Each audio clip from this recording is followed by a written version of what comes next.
السلام عليكم ورحمة الله وبركاته. الحمد لله الصلاة والسلام على رسوله الأمين وعلى آله وصحبه أجمعين. أما بعد، عن عائشة رضي الله عنها قالت قال رسول الله صلى الله عليه وسلم: تحروا ليلة القدر في العشر الأواخر من رمضان. رواه البخاري ومسلم. ആയിഷ റളിയല്ലാഹു അൻഹയിൽ നിന്ന് റിപ്പോർട്ട്, നബി സല്ലല്ലാഹു അലൈഹി വസല്ലം പറഞ്ഞു, നിങ്ങൾ ലൈലത്തുൽ ഖദ്റിനെ റമദാനിൻ്റെ അവസാന 10 ദിവസങ്ങളിൽ അന്വേഷിക്കുക. ബുഖാരിയും മുസ്ലിമും റിപ്പോർട്ട് ചെയ്ത മുത്തഫഖുൻ അലൈഹിയായ ഹദീസ്. തഹറ എന്ന് പറഞ്ഞാൽ അന്വേഷണത്തിൽ പരമാവധി പരിശ്രമിക്കുക, അതിനുവേണ്ടി ലക്ഷ്യം വെക്കുക എന്നാണ് അർത്ഥം. അതുപോലെ ഒരു പ്രത്യേകമായ കാര്യത്തിൽ വാക്കുകൊണ്ടും പ്രവൃത്തി കൊണ്ടും തീരുമാനമെടുക്കുക, ലക്ഷ്യം വെക്കുക. അപ്പൊ ലൈലത്തുൽ ഖദ്ർ നേടിയെടുക്കുന്ന കാര്യത്തിൽ പ്രത്യേകമായ താല്പര്യവും വാക്കുകളും പ്രവർത്തനങ്ങളും സ്വീകരിച്ചുകൊണ്ട് അത് അന്വേഷിക്കുകയും ചെയ്യുക എന്നതാണ് തഹറൗ എന്നതിന്റെ ആശയം. സാധാരണ ദിവസങ്ങളിൽ നിന്ന് വ്യത്യസ്തമായി ലൈലത്തുൽ ഖദ്റിൽ അത് നേടിയെടുക്കുവാൻ വേണ്ടി പ്രത്യേകം ശ്രദ്ധ പുലർത്തുകയും പ്രവർത്തിക്കുകയും ചെയ്യാൻ നബി സല്ലല്ലാഹു അലൈഹി വസല്ലമ ഈ വാക്കിലൂടെ വിശ്വാസികളെ ഉണർത്തുകയാണ്. ലൈലത്തുൽ ഖദ്ർ, നിർണയത്തിന്റെ രാവ് എന്ന് പറഞ്ഞാൽ, ഈ പേര് നൽകപ്പെടുവാൻ 2 സാധ്യതകളുണ്ട് എന്ന് ഇബ്നുൽ ഉസൈമീൻ റഹിമഹുല്ലാ രേഖപ്പെടുത്തിയതായി കാണാം. രണ്ടിനുമുള്ള തെളിവ് വിശുദ്ധ ഖുർആനിലെ ആയത്തുകളാണ്. ഒന്ന്, ഒരു വർഷത്തിൽ മനുഷ്യരിൽ നിന്നുണ്ടാകേണ്ടുന്ന പ്രവർത്തനങ്ങളും അതുമായി ബന്ധപ്പെട്ട കാര്യങ്ങളും തീരുമാനിക്കപ്പെടുന്നു ആ ദിവസത്തിൽ എന്നതാണ്. ഇന്ന അൻസൽനാഹു ഫീ ലൈലത്തി മുബാറകത്തിൻ ഇന്നാ കുന്നാ മുൻദിരീൻ ഫീഹാ യുഫ്റഖു കുല്ലു അംറിൻ ഹകീം അംറൻ മിൻ ഇൻദിനാ ഇന്നാ കുന്നാ മുർസിലീൻ. സൂറത്ത് ദുഖാനിലെ 3 മുതൽ 5 വരെയുള്ള ആയത്തുകളിൽ തീർച്ചയായും ബറക്കത്ത് നൽകപ്പെട്ട രാത്രിയിൽ ഖുർആനിനെ നാം അവതരിപ്പിച്ചിരിക്കുന്നു. തീർച്ചയായും നാം മുന്നറിയിപ്പ് നൽകുന്നവരാണ്.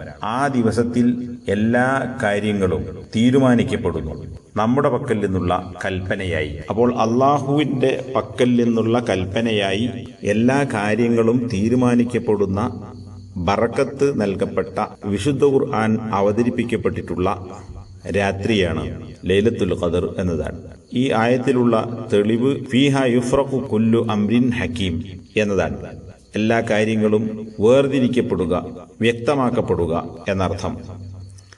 ആ ഒരു ദിവസത്തിൽ കാര്യങ്ങൾ തീരുമാനിക്കപ്പെടുന്നു എന്നതുകൊണ്ട് ആണ് ഈ ദിവസത്തിന് ലൈലത്തുൽ ഖദ്ർ, ഖദറിന്റെ രാത്രി എന്ന് പേര് നൽകപ്പെട്ടിട്ടുള്ളത്. രണ്ടാമത്തെ സാധ്യത അല്ലെങ്കിൽ രണ്ടാമത്തെ കാരണം, സൂറത്തുൽ ഖദ്റിലെ ഇന്നാ അൻസൽനാഹു ഫീ ലൈലത്തുൽ ഖദ്ർ വമാ അദ്റാക മാ ലൈലത്തുൽ ഖദ്ർ ലൈലത്തുൽ ഖദ്രി ഖൈറും മിൻ അൽഫി ഷഹർ.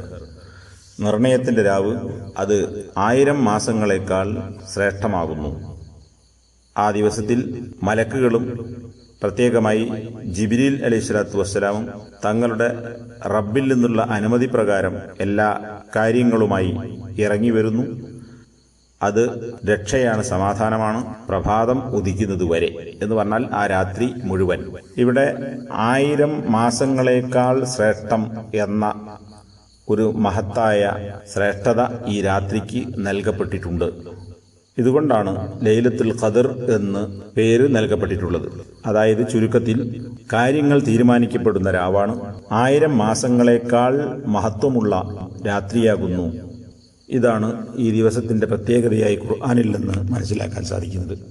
ഈ ഒരു പ്രത്യേകത നബി സല്ലല്ലാഹു അലൈഹി വസല്ലമക്കും ഉമ്മത്തിനും നൽകപ്പെട്ടിട്ടുള്ള പ്രത്യേകമായ ഒരു അനുഗ്രഹമായി മനസ്സിലാക്കുവാൻ സാധിക്കും. 1000 മാസങ്ങളെക്കാൾ ഉത്തമം എന്ന് പറയുമ്പോൾ ഒരാളുടെ ജീവിതത്തിലെ 83 വർഷങ്ങൾ ചെയ്താൽ നേടിയെടുക്കാൻ കഴിയാത്ത അത്ര പ്രതിഫലവും ശ്രേഷ്ഠതയും ഒരൊറ്റ ദിവസം കൊണ്ട് നേടിയെടുക്കുവാൻ സാധിക്കും. എത്ര വർഷം ഒരാൾ ഈ റമദാൻ ഉപയോഗപ്പെടുത്തുന്നുവോ അത്ര 1000 വർഷങ്ങളെക്കാൾ വലിയ ശ്രേഷ്ഠത ഒരൊറ്റ രാത്രി കൊണ്ട് നേടിയെടുക്കാനുള്ള അവസരം അള്ളാഹു നൽകിയിരിക്കുന്നു എന്നർത്ഥം. ഈ ലൈലത്തുൽ ഖദ്റിന്റെ ദിവസം എന്ന് പറയുന്നത് മുകളിലെ ഹദീസിൽ സൂചിപ്പിച്ചതുപോലെ റമദാനിന്റെ അവസാനത്തെ 10 ദിവസങ്ങളിൽ ഏത് ദിവസവും ആകാനുള്ള സാധ്യതയുണ്ട്. നബി സല്ലല്ലാഹു അലൈഹി വസല്ലമ അവസാനത്തെ 10 എന്ന് പറഞ്ഞു. ചില റിപ്പോർട്ടുകളിൽ ഫിൽ വിത്രി, അതിലെ ഒറ്റയിട്ട് രാവുകളിൽ എന്ന് പറഞ്ഞു. മറ്റ് ചില റിപ്പോർട്ടുകളിൽ അവസാനത്തിൽ നിന്ന് ഇങ്ങോട്ട് എണ്ണിക്കൊണ്ട് ഇത്ര ദിവസം ബാക്കിയാകുമ്പോൾ എന്ന് എണ്ണിയതായി കാണാം. അങ്ങനെ വരുമ്പോൾ മാസം 29ഉം 30ഉം ആകാൻ സാധ്യതയുണ്ടല്ലോ. ആ നിലക്ക് ഒറ്റരാവുകളിൽ മാത്രമല്ല ഇരട്ടരാവുകളിലും ലൈലത്തുൽ ഖദർ ആകാനും സാധ്യതയുണ്ട് എന്ന് ഹദീസിൽ നിന്ന് തന്നെ വ്യക്തമാണ്. അതിൽ ഒറ്റയിട്ട രാവുകളിലാവാൻ ആണ് കൂടുതൽ സാധ്യതയുള്ളത്. മറ്റു ചില റിപ്പോർട്ടുകളുടെ അടിസ്ഥാനത്തിൽ 27നാകാൻ കൂടുതൽ സാധ്യതയുണ്ട് എന്നും പണ്ഡിതന്മാർ അഭിപ്രായപ്പെട്ടിട്ടുണ്ട്. മറ്റു ചില റിപ്പോർട്ടുകളുടെ അടിസ്ഥാനത്തിൽ ചില പണ്ഡിതന്മാരും പൂർവികരും വ്യക്തമാക്കിയിട്ടുള്ളത് ലൈലത്തുൽ ഖദർ എല്ലാ വർഷവും ഒരേ ദിവസത്തിൽ തന്നെ ആകണമെന്നില്ല, മറിച്ച് അത് തന്തഖിലു ഫിൽ അശ്ർ, ആ 10 ദിവസങ്ങളിൽ മാറിക്കൊണ്ടിരിക്കും. നിർണിതമായ ഒരു ദിവസത്തിലല്ല.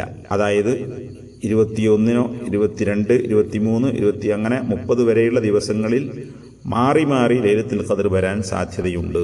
അതേപോലെ ചില ഹദീസുകളുടെ അടിസ്ഥാനത്തിൽ അവസാനത്തെ 7 ദിവസങ്ങളിൽ ആകാനുള്ള സാധ്യതയും കൂടുതലാണ് എന്ന് മനസ്സിലാക്കുവാൻ സാധിക്കും. ചുരുക്കത്തിൽ ഈ അവസാനത്തെ 10 ദിവസങ്ങളും ഒരു വിശ്വാസി ഇത് നേടിയെടുക്കാൻ വേണ്ടി അന്വേഷിക്കുകയും പ്രവർത്തിക്കുകയും ചെയ്താലേ ആ ദിവസത്തെ പ്രതിഫലം നേടിയെടുക്കാൻ സാധിക്കുകയുള്ളൂ. കാരണം എന്നാണ് എന്ന് കൃത്യമായി മനസ്സിലാക്കാൻ സാധ്യമല്ല എന്നതാണ്. ഈ 10 ദിവസങ്ങളും ഉപയോഗപ്പെടുത്താനുള്ള പ്രചോദനമാണ് നബി സല്ലല്ലാഹു അലൈഹി വസല്ലമയിൽ നിന്നുള്ള വിവിധ ഹദീസുകളിലൂടെ നമുക്ക് മനസ്സിലാക്കാൻ സാധിക്കുന്നത്. ഈ ഒരു ദിവസത്തിൽ പ്രത്യേകമായി നബി സല്ലല്ലാഹു അലൈഹി വസല്ലമ ആയിഷ റളിയല്ലാഹു അൻഹയുടെ ചോദ്യത്തിന് മറുപടിയായി പഠിപ്പിച്ചിട്ടുള്ളത് എന്താണ് നബിയെ, ലൈലത്തുൽ ഖദർ ഏത് ദിവസമാണ് എന്ന് മനസ്സിലാക്കാൻ സാധിച്ചാൽ ഞാൻ എന്താണ് പറയേണ്ടത് എന്ന ചോദ്യത്തിന് നൽകിയിട്ടുള്ള മറുപടി അല്ലാഹുമ്മ ഇന്നക അഫുവുൻ തുഹിബ്ബുൽ അഫ്വ ഫഅഫു അന്നി എന്നതാണ്. ഇമാം തിർമിദി ഈ ഹദീസ് റിപ്പോർട്ട് ചെയ്തിട്ടുണ്ട്.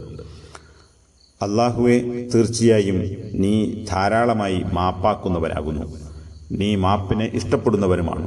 അതുകൊണ്ട് എന്നോട് നീ മാപ്പ് ചെയ്യണമേ, എന്നോട് നീ വിട്ടുവീഴ്ച കാണിക്കണമേ എന്ന പ്രാർത്ഥന. അഫുവുൻ എന്ന് പറഞ്ഞാൽ ധാരാളമായി അടിമകളുടെ തിന്മകളെ വിട്ടുകളയുന്നവൻ, അതിനെ ശിക്ഷിക്കാതെ വിട്ടുവീഴ്ച ചെയ്യുന്നവൻ എന്നാണ് അർത്ഥം. മനുഷ്യൻ വിട്ടുവീഴ്ച കാണിക്കുന്നത് അവന് ദുർബലനാകുമ്പോഴാണ്. എന്നാൽ അതിൽ നിന്ന് വ്യത്യസ്തനായി അല്ലാഹു സുബ്ഹാനഹു വ തആല ശിക്ഷിക്കാൻ കഴിവുള്ളവനായിരിക്കെ തന്നെ മാപ്പാക്കുന്നു എന്നതാണ് അല്ലാഹുവിന്റെ സവിശേഷത. അല്ലാഹു സുബ്ഹാനഹു വ തആല ജനങ്ങളിൽ നിന്ന് വിട്ടുവീഴ്ച കാണിക്കുന്നവരെ ഇഷ്ടപ്പെടുന്നവനാകുന്നു. അത് അല്ലാഹുവിന്റെ ഒരു ഗുണമാണ്. അതുകൊണ്ട് തന്നെ ആ കാര്യം അല്ലാഹുവിനോട് ഈ ഒരു മഹത്തായ രാത്രിയിൽ ചോദിക്കുവാൻ പ്രവാചകൻ പഠിപ്പിച്ചു എന്നതുകൂടി നാം മനസ്സിലാക്കുക. അങ്ങനെ ഈ ലൈലത്തുൽ ഖദറിന്റെ മഹത്വം 83 വർഷത്തിലധികം ഒരാൾ ചെയ്താൽ കിട്ടുന്ന അമലിന്റെ സവിശേഷതയേക്കാൾ വലിയത് ഒരൊറ്റ രാത്രി കൊണ്ട് നേടിയെടുക്കാനുള്ള മഹത്തായ അവസരമാണ് വിശ്വാസികൾക്ക് അല്ലാഹു ഇതിലൂടെ നൽകിയിട്ടുള്ളത്. അതിനുവേണ്ടി നാം ശ്രമിക്കുക. അല്ലാഹു അതിന് നമുക്ക് തൗഫീഖ് നൽകി അനുഗ്രഹിക്കുമാറാകട്ടെ. സുബ്ഹാനക്കല്ലാഹുമ്മ വബിഹംദിക അശ്ഹദു അല്ലാ ഇലാഹ ഇല്ലാ അൻത അസ്തഗ്ഫിറുക വഅതൂബു ഇലൈക്.